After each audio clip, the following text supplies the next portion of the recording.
So welcome everyone. Great to have you with us. I'm Dan Ward, Agency Sales Director at Seedtag. Great that you could join us for today's webinar, The Power of Contextual in the Attention Economy. I'm joined today by Mike Follet, Managing Director at Lumen. Good morning, Mike. How are you? Hey Dan, not bad at all. It's a bright and sunny day here in London. Very good, fantastic. And hello to Paul, Country Manager for the UK and Netherlands at Seedtag. How are you, Paul? Yeah, very good. Hello, everyone. I love the photo of me, which was taken mid-lockdown, and I'm sporting a luxurious mullet. So just in case you don't recognise me, it's gone. It's a great photo, Paul. Thank you, gents. I thought before we actually go into the main session, the main topics we're going to discuss today, I thought it'd be great if each of you could share a bit of a background and intro on yourselves. Mike, it'd be great if we could start with you, perhaps give us some insight into how you founded Lumen and sort of what it is Lumen doing in the market. Super. So I started my career back in the last millennium at DDB, a big creative agency. I worked in London and then in New York and then in Mumbai, and then came back to London. And in all my time working in advertising, we always had the same sort of issue, which is trying to understand not what people say they do, but what they actually do with advertising. You know, everyone's got an opinion about advertising, and we get, you know, from the marketing director to the CEO to the agency heads and things, and we all back that up with data, but it's often claimed data. You know, what people said they think about the ads rather than what they actually do with them. And so in 2013, we started Lumen as a company to help brands and clients really understand the reality of attention to advertising. Not what people say they do, but what they actually do. And the technology we use is eye tracking. We've developed some tech that turns this webcam here on your desktop or the same webcam on your mobile phone into a high quality eye tracking camera. And that can help us understand not just what people could see, but what they do actually see afterwards. And how long, not just if they look at it at all, but how long they look at these things, and then how that relates to purchase behavior and brand uplift studies, so that you can understand not just how much attention your advertising is getting, but what's the impact of that attention. And it's been a fairly transformational thing. In the last, we're nearly 9 years old now, and the sort of, you know, I used to be a lone voice crying in the wilderness talking about this attention stuff, but now it seems to be growing quite fast as an understanding, and it's people like Seedtag who are really at the forefront of this sort of attention revolution. Fantastic. Well, brilliant to have you with us, and we'll talk more about Lumen and the work you've been doing shortly. Paul, over to you. So I'll give you a little potted history of my career, and I promise we haven't compared notes, but I also started within a creative agency, albeit within the media department of something that used to be called the full service agency model. Admittedly, almost as long ago as Mike, towards the end of that model, and media and creativity worked hand in hand to drive awareness. Media's role was how many, how often, and how much. And front and center was really the creative idea and the execution of the creative messages. And we fast forward through the vast majority of my career, which I have spent in digital, and we get to the other side. And I'm pleased to see that we're actually now starting to talk about attention again as having real value for advertising, as opposed to the absurdity of chasing clicks or layering on multiple different data sources in the expectation that actually that's going to deliver what I would like to call the magic of advertising. So when we heard about what Mike was doing, we were fully supportive. Thank you to Dan, and thank you to Patricia and Isabel and Amelia and the wider team at Seedtag who embraced this and have helped us get to this point where we're now going to be able to deliver attentive-based planning and attentive-based buying for our customers. And I think, you know, clearly there's a role for everything else that goes on within digital, but I think putting creativity back front and center to the conversation that we can have with our clients is massively beneficial for everyone, and we're hugely supportive. Brilliant. Thank you. No, thanks, Paul. I think that's quite a nice segue into the session that we're going to talk about. I thought I'd start with just a little bit of housekeeping. There will be a Q&A session, which will be at the end. If you have any questions for Al, if you can please just send them through in the Q&A chat box, and then at the end of the session, we'll then come to those questions. So the order of events today, we felt the first topic we'll talk about would look at attention, so a precious but limited asset. So looking at the advertising universe and the value of attention within it. And then we're going to hand over to Mike to talk through attention, the new media currency, and then into the Power of Contextual research study undertaken by Lumen and Seedtag to understand the effects that contextual creativity have on driving attention. And then I'm going to hand over to Paul to talk a little bit more about what the work we're doing at Seedtag. So to kick things off, we felt a good place to start would be to give some background on what we're seeing within the industry and one of the major challenges marketers are facing today. And I think this first stat is quite extraordinary and probably sums it up very nicely. So we as consumers are exposed to between 6,000 and 10,000 ads every day. So to put that into context, that's the equivalent to seeing an ad every 7 minutes. And then if you factor in that on the average person sleeps for 7 hours a day, you can round that up to seeing 10 ads a minute throughout the day. So with this becomes major issues. Our brains struggle to process all this information. And at a certain point, we switch off from all advertising and only really engage with advertising that is relevant and of interest to us. So what this means for marketers is we're getting increasingly harder to deliver cut through and actually capture people's attention. And then it leads quite in this next question, why do brands need to worry about attention? I felt, Mike, if you have to, it'd be great to bring you in at this point to talk about the work you've been doing. And I mean, Dan, I just thought I'd mention, it's an absurd number. I mean, that is the industry gone crazy, right? I mean, 700, what was it, 700 ads an hour that we are seeing as human beings. That's insane. Or importantly, Paul, not seeing. Yeah, because sorry, yeah, I think that this is the point that we make. Advertisers sometimes think that inventory can be infinite. You just buy the ads somewhere. But the thing that isn't infinite is time and headspace. So people have what they call selective attention. You don't have to look at all these ads, and frequently they don't. Humans have developed, all creatures have developed an amazing ability to ignore stuff. You couldn't possibly take in all the information that's thrown at you all the time. You only have so many rods and cones in your eyes, if you remember from biology lessons, and they only can go back to the visual processing centers in the back of the brain at a certain rate, and so we can't look at everything, and so we develop pretty good tools to work out what's worth looking at and what's not worth looking at. And we become very, very, all creatures, not just about advertising, but, and not just about humans, but humans in particular have become tremendously good at judging what is worth looking at and what is not worth looking at. And so when we think about advertising, really the first thing that we should be thinking about is how ignorable it is. Because people ignore a lot of stuff, and advertising is one of the bits of things that they ignore particularly well.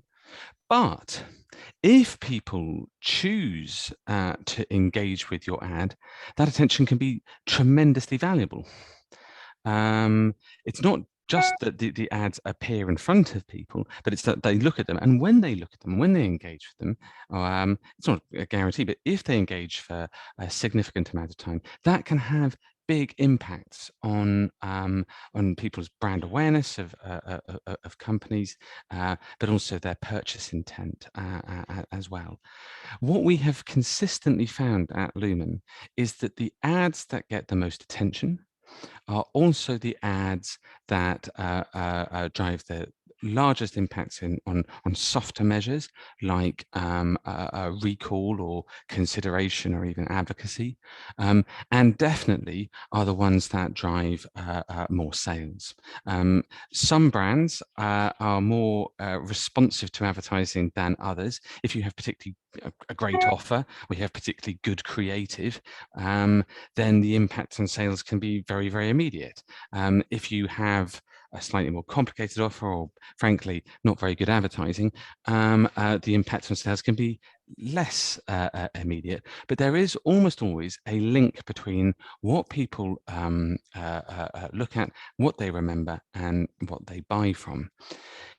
We have to remember that, therefore, that there is a very big difference between just sticking an ad up in front of people and then actually looking at it. But if people do look at advertising, advertising works. The crucial question that we have is what makes people look at advertising, and that's one of the things that we want to talk about going on. So, Dan, shall we go on to the next slide? Sure, let's jump in. So, as I said, what we're finding at Lumen from the research that we do, just generally, but also specifically for media owners like Seedtag, is that we need as an industry to move from counting viewable impressions to counting viewed impressions. And we can think of this as a sort of a funnel. What you might imagine is you would have a load of impressions that you buy.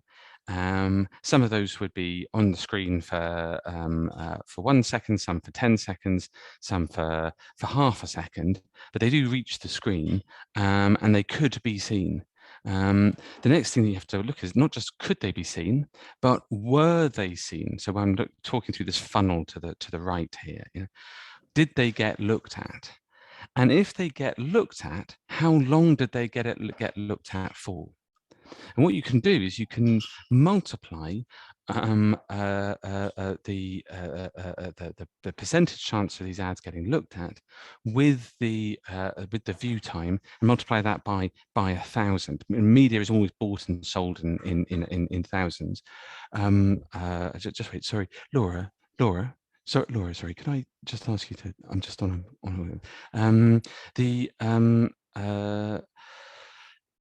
you buy media in terms of cost per thousand. 1,000 impressions that cost you something. How much attention per thousand are you getting? And this way of thinking about things allows you to understand the attentive potential of the ads that you buy. With that information, we can then do some quite interesting things. The first thing that we can do is help brands understand the relative value of ads in different publishers, in different media, in different device, and for different formats. Advertisers have choices about where to input their investment, and some of it will go on Facebook, and some of it on YouTube, and some of it on TV, and what they're looking for is a means to understand the effectiveness of each of those media, and how, in this instance, how Seedtag compares to everything out there, so that they can understand how much they should be paying for that media. That's a useful thing for planning tools. But the second thing that we can do is we can take that information and turn it into a tag. We can turn it into a viewability tag, if you will, that sits on your ads and estimates the attention that those ads are getting given the viewability characteristics of the different ads. Now, typically, what we will say is that big ads get more attention than small ads. Or that ads that are on screen for a very long time get more attention than ads that are on screen just for a few seconds. And that makes sense, doesn't it? But what we've found is it's much more complicated than that. You simply can't use the viewability metrics as a proxy. And Seedtag is a particularly good example of this, because if you were just to measure Seedtag advertising just on the pixels that take up the screen, some of their formats are particularly large and expansive, but some of the formats are sort of in video and sort of related to the content, and simply measuring things by the yard, simply talking about size is the only thing that matters there, would not be effective. So what we need to do is not only tag these ads, but build predictive models of attention that take into account those the specific characteristics of the media that we're using. We don't just measure the viewability characteristics, but we use the data that we've collected to build predictive models of attention that link to that viewability data from the attention tag. With that information, not only will you know the sort of general attention levels that you're getting, but you'll also be able to start acting on that information. You can do in-flight optimization and even programmatic sort of a pre-bid contextual targeting to make sure that your ads are served in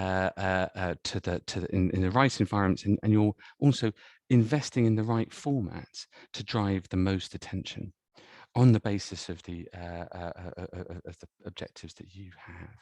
So it's a really quite exciting combination of tools here, where we can not only tell you, as I will talk about in a second, the sort of in general, you know, format A gets more attention than format B, but we can go further than that and create a Seedtag specific, or you know, even a brand specific attention model that can be fitted onto an attention tag, and will allow advertisers to get that sort of information about their specific campaigns in real time.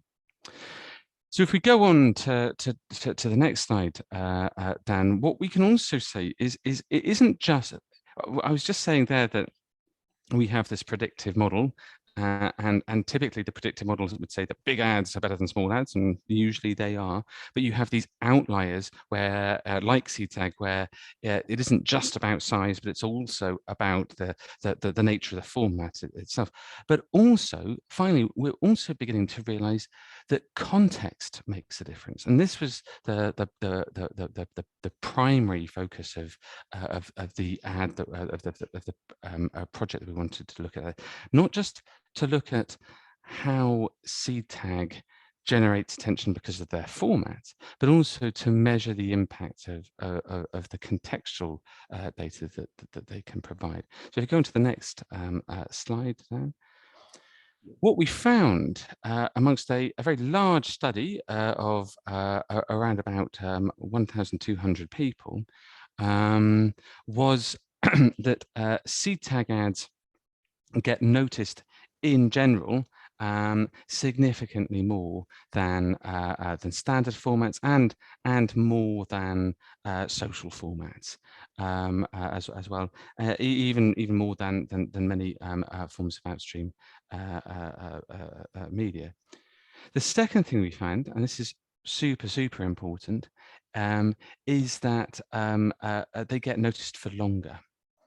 And as we said before, we have consistently found that the longer you look at ads, the more effective they are. There are some sort of perhaps minimum thresholds that you might want to and I think around about 2.5 seconds is a pretty good minimum threshold that you'd seek to get for that. Finally, if you multiply this 87% of people noticing these things with the 3.2 seconds of attention on average by 1,000 impressions, to give a sort of a sort of a common sort of single number that you can, this is the attentive seconds per 1,000, that APM I was talking about.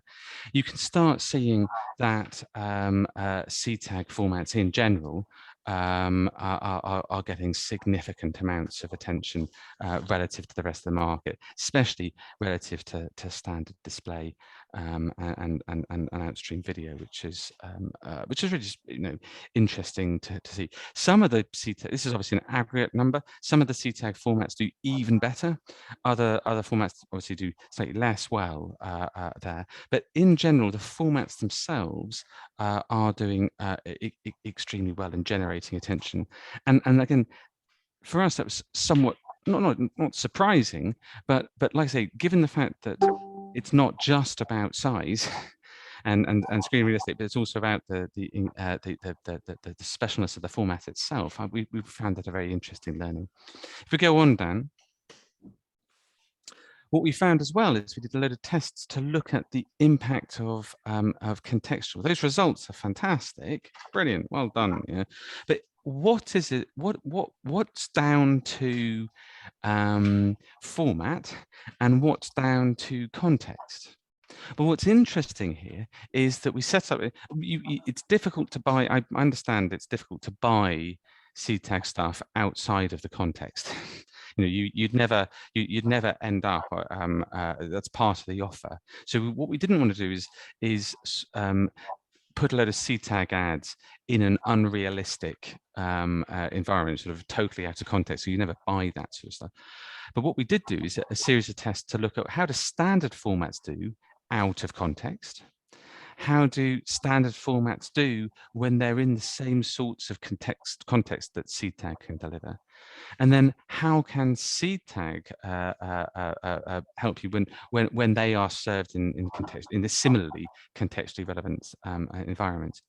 And here what you can see is there is a big impact of context. It goes of the APM, the attentive seconds per 1,000 impressions for out of context stuff is, about, you buy 1,000 ads and you get 770 seconds of attention.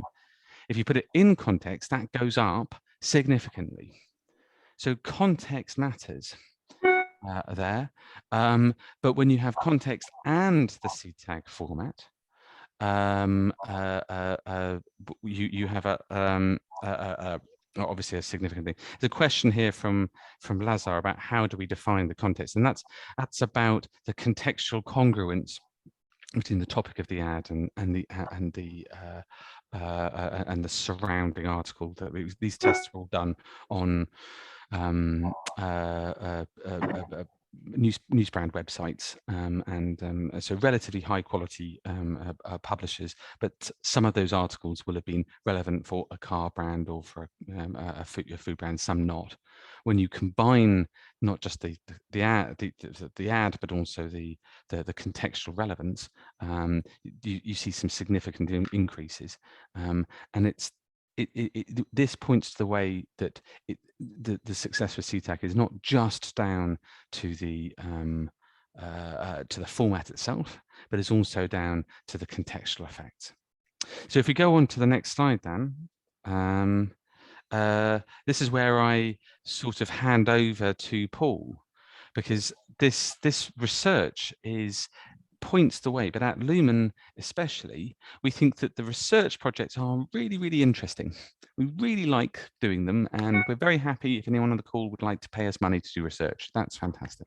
But what's really important is what happens in market. And this is why the research we've done is great.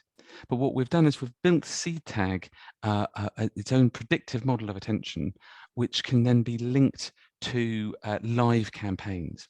And that's the thing that I'm really excited about, because I'd really like to see how these attention predictions work for your brands to deliver higher attention and higher sales. So I'm going to hand over to Paul to talk to you about that sort of stuff. Brilliant. Thank you, Mike. Dan, could you move to the next slide? Of course. Okay, so in a sort of reverse way, we started at the end, which is the important stuff, the outputs that our clients and customers are paying for, which is attention, awareness, and moving those cogs in the brain to make us feel more favorable about brands.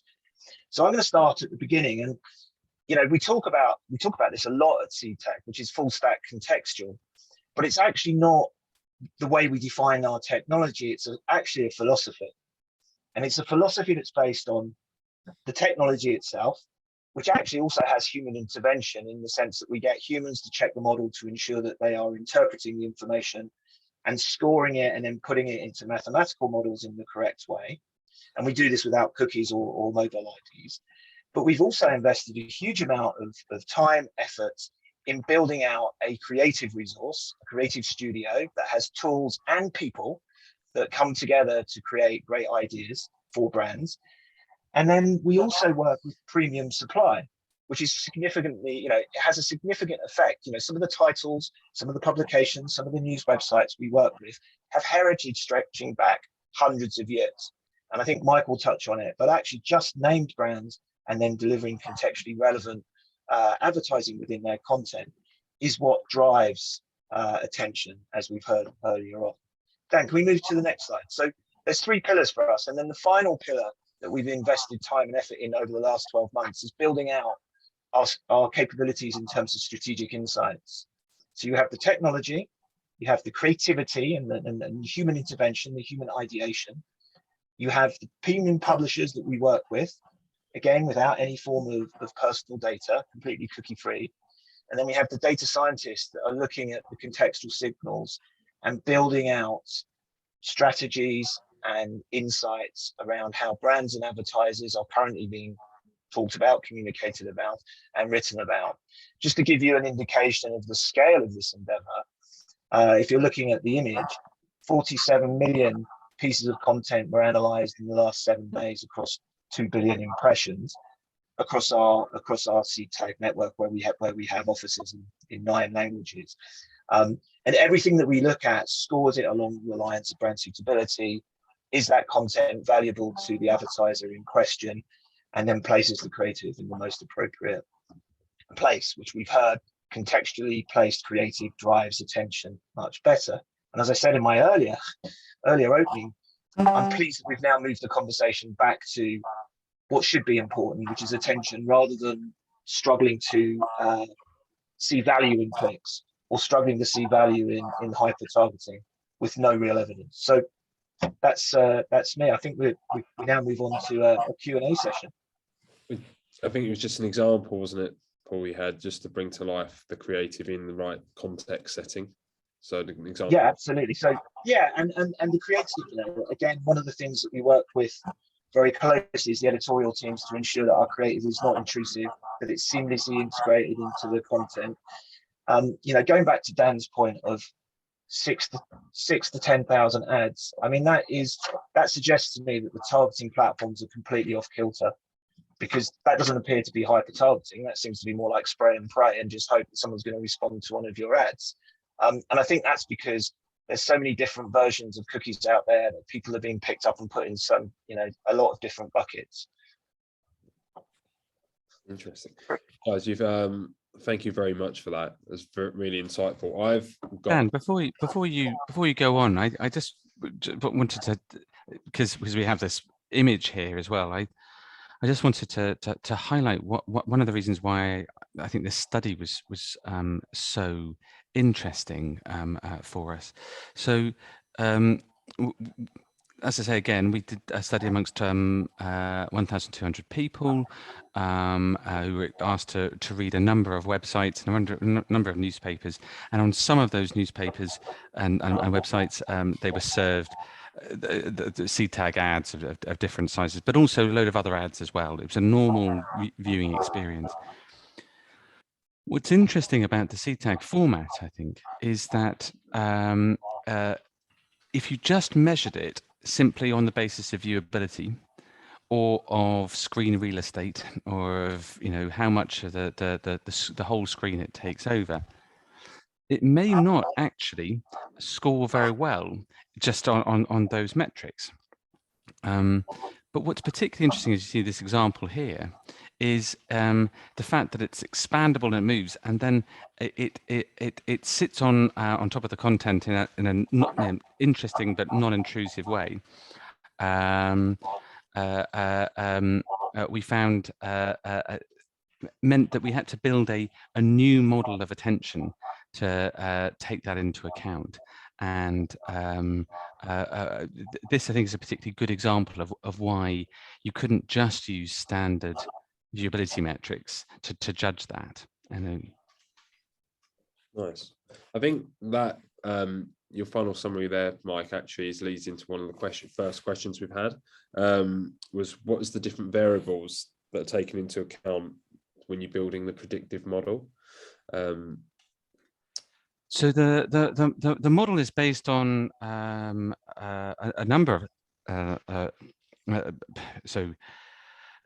and some people say not only what are the factors, but how important to each. And our statisticians always get very annoyed about that because all these factors are interrelated. But typically, a model will be based on size of ad and how much the ad it takes up, because we know typically that big ads get more attention than small ads. How long the ad is in view, the scroll speed, and the velocity of that. Ads that move quite slowly up the screen or on screen for static, sort of pinned on position there, get much more attention than ads that sort of whiz straight past. The device, whether it's a desktop or video, the nature of the publisher, whether it's a news brand or a cookery brand or a more transactional a website there. And then there are these extra factors that we have to build in when we see anomalous data. If we had built the entire model simply on the basis of time in view or screen real estate, then the model would be predicting relatively low levels of attention for Seedtag. But because we were able to do this extra research, we realized that we'd have to amend the model in the light of that the standard model would not accurately predict attention. So we had to build in these extra factors to account for the excess attention that that Seedtag delivers. Nice. And then leading in, actually, this was one of my questions I took down during it, was like, what do you consider sort of to be the main factors driving? Is there any, like, I say silver bullet, but are there, must do's, must nots, that if you want to maximize attention, sort of? If you want to maximize attention, well, the first thing is to measure it so that you know what you're maximizing there. Like I said right at the start, I started my career and everyone's got a bloody opinion about the ads, but no one has any data. Important to have some data on it. So that's the first thing. We have found that there are some sort of quick wins and I suppose it comes down to media, context, and creativity, and that might be a good way to. When it comes to the actual media, it is worth investing in ads that are big enough or interesting enough to get noticed. People are really, really good at ignoring the standard stuff. And this is something I would say for other rich media buyers. It isn't just a Seedtag thing. Sorry, Dan. Sorry, Paul. There are other suppliers out there as well, and who are very, very good. But investing in high quality media and high impact media does seem to be a good way of doing it. There are other suppliers available as well. The second thing is about the context. It really, really is worth investing in what you might call slow media. People spend a long time flicking through their phones. You hear those statistics about people go through the whole length of Big Ben in a day, on Facebook and stuff like that. The velocity there is very, very quick. What you need to do is invest behind publishers where people are actually reading the stuff. They're actually moving quite slowly right the way through. And so making sure that your ads appear on high quality publishers is really important. Now, listen, don't take quality, to mean sort of it's stuff that rich people like. What I mean is that when you're buying media, the publishers you should be looking for should be interesting to that audience. So some people in this country, in Britain, are really interested in the Guardian. Other people are really interested in the Mail. Other people are really interested in the Mirror. All three are high quality environments for that, because they generate strong levels of engagement with the content. There may be small blogs out there that are, and don't employ hundreds of journalists, but are really deeply and richly read by people. And in those environments as well, the advertising is going to get lots of attention. And then the third thing is creative. And we didn't talk a great deal about that today, but it really is worth thinking about the actual creativity. You can measure the box that your ad is going in, and make sure that you can optimize where the box is as much as well. But you sometimes forget what you put in the box, and that is a grave mistake, because I would say it varies for different brands, I suppose, and different objectives, but around about 50% of the excess attention that you can get is because of buying high quality media, but around about 50% is down to the creative. And that is tremendously important. Nice. Thank you, Mike. So Dan, it's a bit like the episode in The Apprentice where they get to make a commercial and they make all the mistakes. I think some of the very simple tricks are: don't make your ads too long, make sure that you have the brand front and center, make sure the ad has some form of motion in it, and make sure that your messaging is really simple and really clear. Yeah. I think those are some. The other thing that I think a lot about is this binary approach, which is we're going to put Seedtag on a plan, or we're going to put standard IAB formats on a plan. And I think back to my early days as a TV buyer, where you would run long 90-second, 60-second commercials, and you'd finish the advertising campaign with 10-second teasers, which is almost certainly how you would approach attention. So you'd use the high impact stuff that we do to drive attention, and then if you want to optimize and make your planning more effective, you would then roll out standard IAB formats to get the reach and coverage and frequency, etc. So I think that's one thing. The other thing that I keep going back to is Mike's 2.5 seconds. So I remember a few years ago, I walked into the reception of Publicis in New York to be met with a beautiful mural of a goldfish. And I thought, that's beautiful. What a great thing to put in the reception area. But actually the tagline under it said, remember that millennials had the attention span that is less than a goldfish, which is 2.5 seconds. So the 2.5 seconds has sort of stuck with me. And I'm pleased to see that anything over 2.5 seconds drives sales much, much harder, and drives awareness much, much harder than anything under 2.5 seconds. Nice. I've linked to what you were saying there, sort of about a phasing strategy. Mike, you mentioned when you're going through the analysis of, across all channels, so TV, so it's not just in the digital space.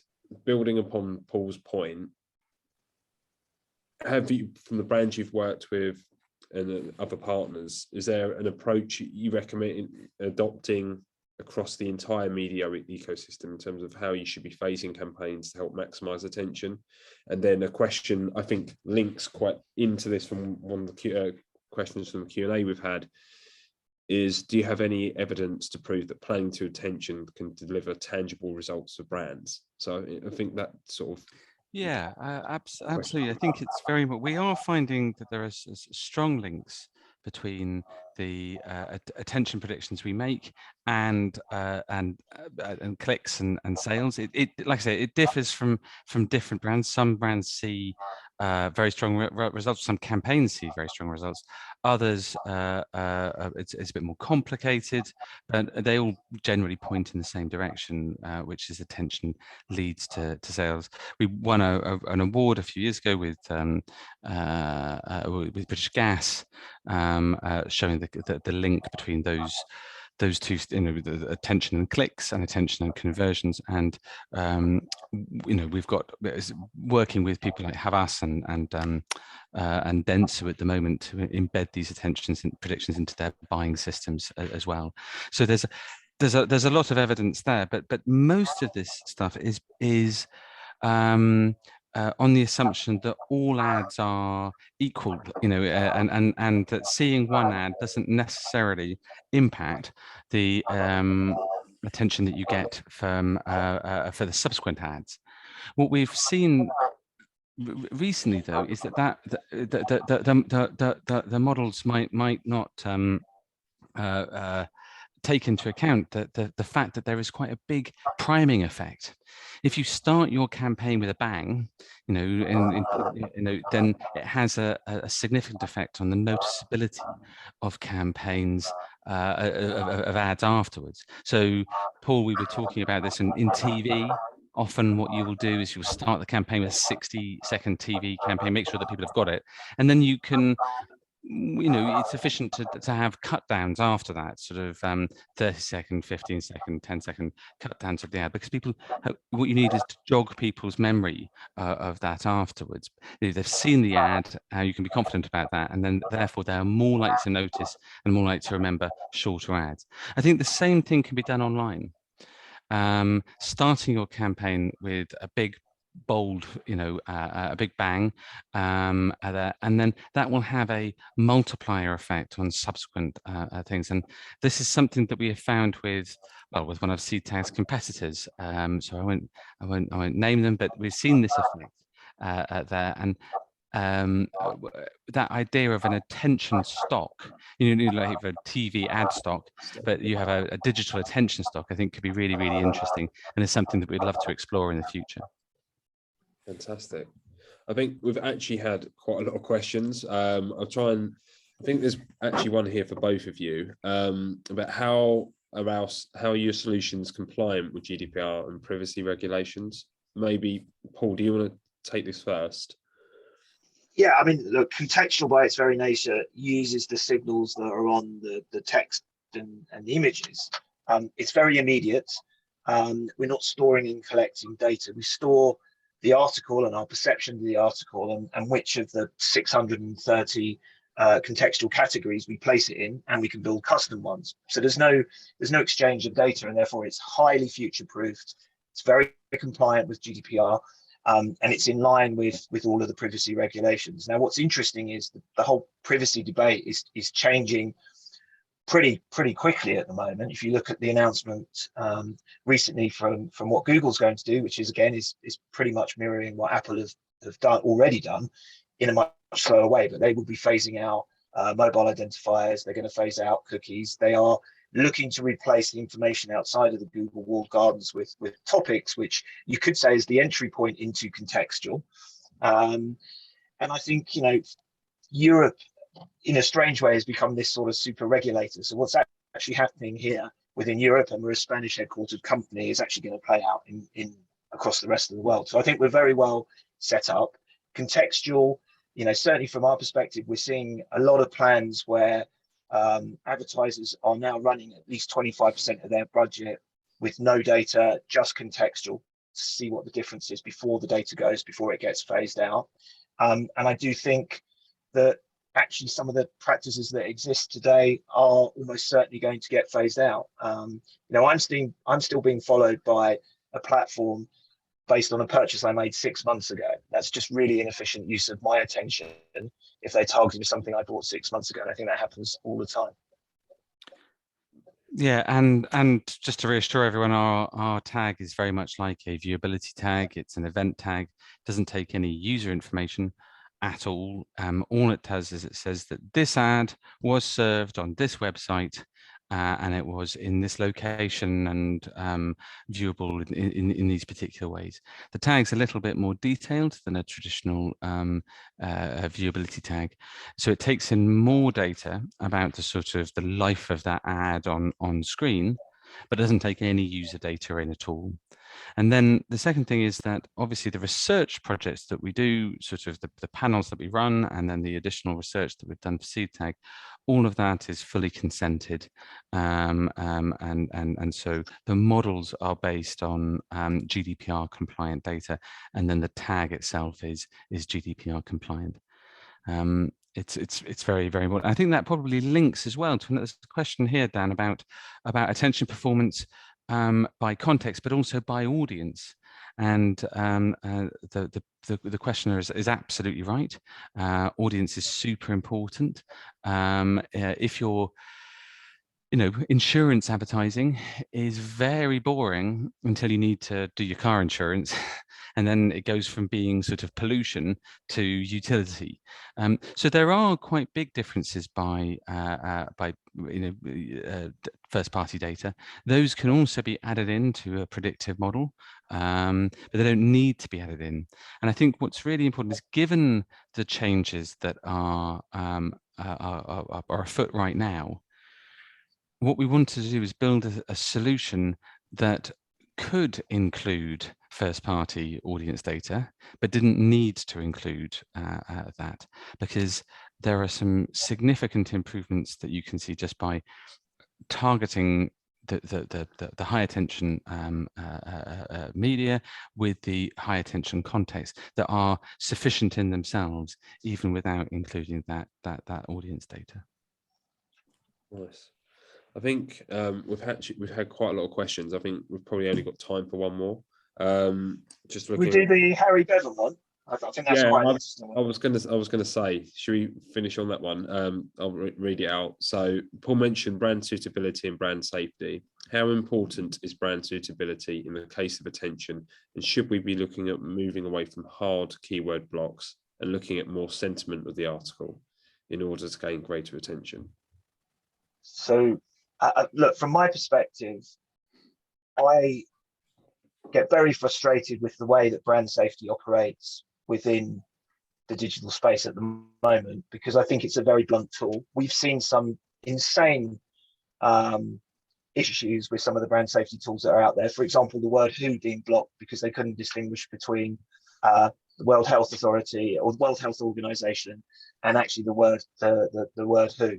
So I think there's a lot of work that needs to be done around brand safety. I think the GARM approach is very good. I think the brand safety tools that block keywords, I completely agree. I think there's a stupidity applied to that without any real thinking. And I think brand suitability is incredibly important to driving attention, because all brands, almost certainly by definition, try and stand for very different things to distinguish themselves from competitors, and they have different views on what brand suitability is. I mean, we have some really obvious wrongs around avoiding certain personalities. So, when they appear in text and images, or actually targeting those personalities because the brand has a big association with them. And just before we got on this call, we were discussing the fact that Phil Mickelson's had his sponsorship by KPMG cancelled. I mean, that's a very good one in real time. KPMG are now no longer one that could be associated with Phil Mickelson. So all of a sudden he is no longer brand suitable, or his personality is no longer suitable for that brand. So it's a really good thing. And I think, without giving too long-winded an answer, I would ask everyone to really look at what they are trying to achieve by blocking these keywords. What are they hoping to gain? Because it does cause havoc. And I think the tools that are available in the market, without rubbishing them by name, do not do the job. Certainly don't do the job that they're meant to do on the tin. They're not protecting the brand. They're just causing havoc within the industry. I might just to finish up though, I just say, I think the other thing that we should remember is that the attention data suggests that if you're engaged with the content, you are going to be engaged with the ads. That's why slow media is so good. That's why high quality journalism is such a good place. The next question to say, therefore, is what is it that engages people? And often on newspapers, it's bad news. I think people go, oh, I cannot possibly be next to anything about Brexit or about COVID. What we have found is that placing your ads next to those two topics in particular often gets you more attention, and that people are smart enough to realize that Unilever is not endorsing COVID. In there, that people have the ability to distinguish between hard news stories and the advertising that supports the free press. So I think that we totally agree with Harry about making sure that we get away from sort of hard keyword blocks. I mean, who is an important word in English. You can't not have that on your list.